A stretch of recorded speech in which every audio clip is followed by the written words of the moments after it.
I don't know about you, but because I have very curious mind, I remember back in the days when I found out that because let's be honest, the Old Testament is not the oldest ever written book, even though it is describing the oldest event ever. But it's not like Moses and the others were there recording in the same time. No, it came later, right? So once when I find out that there are older pagan manuscripts that predate the Bible, especially so speaking of the Old Testament, and they have this god El, and the Bible mentioned El. I was nervous back in the days, and I was like, wow, could it be that some of the material that came in the Old Testament was borrowed from the pagan manuscripts? It makes sense. And I remember being nervous about God El because the same title, the same name is used in the Old Testament. And then I spoke with some people, and I found out, well, El was not actually the name; it was the title for God, which we all have in different languages. In my language would be Bog. So if I would say, Yahweh is Bog and Baal is Bog, that doesn't mean that one or other, nation or tribe took from each other. It means that by being neighbors, they had so many common, not just ideas, but words that they shared. So they had their own El. Israel had their own El, meaning as the high God, as the one supreme being.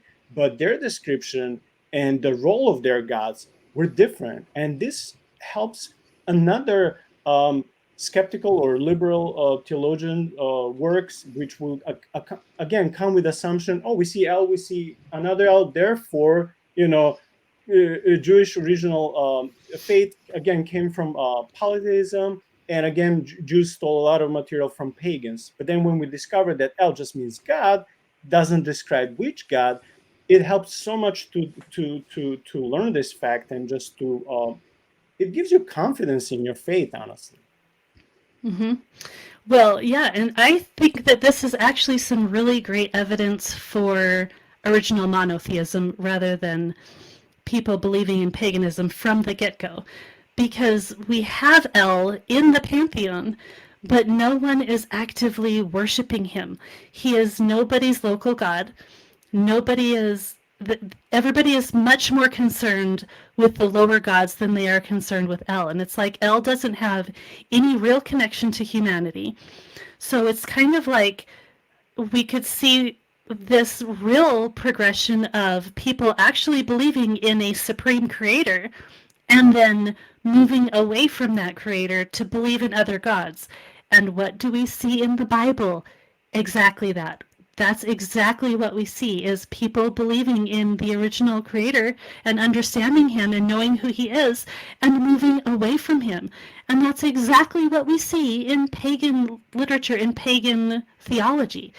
So there's all of these correlations and all of this evidence that we need to look at rather than just cherry picking our data to fit the conclusion we want to Yeah, see. I was reminded when I read Bale's cycle, how El doesn't have at all that splendor, that majesty, Mm-hmm. that awe that God of the Bible comes when he comes on the mountain, everything shakes. Everything is so like you can't look at his way, you can't approach him too close because he's so holy, he's so otherworldly. And when you read the Bale cycle, it's nothing like that. No, honestly, both Enuma Elish and Bale's cycle, they sound so much like I don't know if I can say it this way, but like a bunch of politicians who are fighting for power.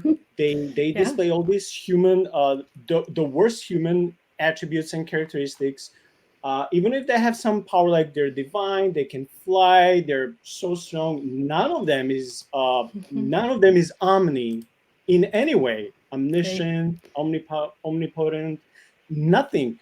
They all work together against each other and do all these things, just like I said, just like politicians or whatever. They make conspiracy against each other. Some of them indulge in different kinds of what we call sin. And once again, when you read the Bible, that it's completely different concept of the Jewish God. And again, even if we would try to give the benefit of the doubt to these scholars who would say, well, yeah, the Jews just copied El.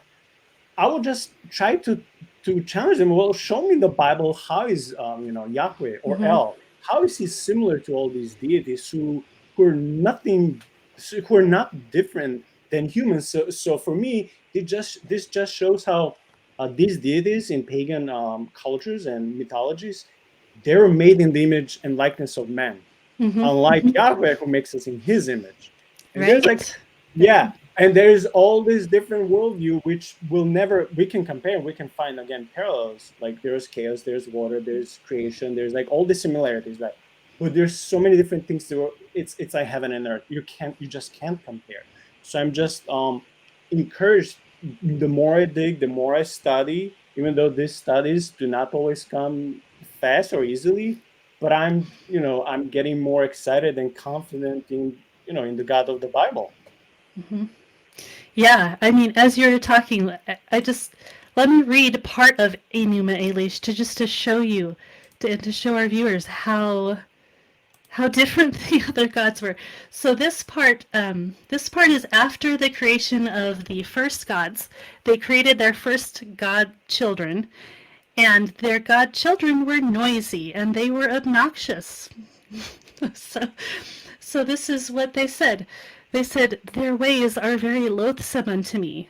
By day I find no relief, nor repose by night. I will destroy, I will wreck their ways, then that quiet may be restored. Let us have rest." I mean, I get it having kids. The kids are really obnoxious. But these are like supreme deities in some form, or they're supposed to be. They ought to be a little more above humanity in some way, and they're just not. They're like the they're just like squabbling children. It's just so silly to compare those kinds of deities to the God of the Bible.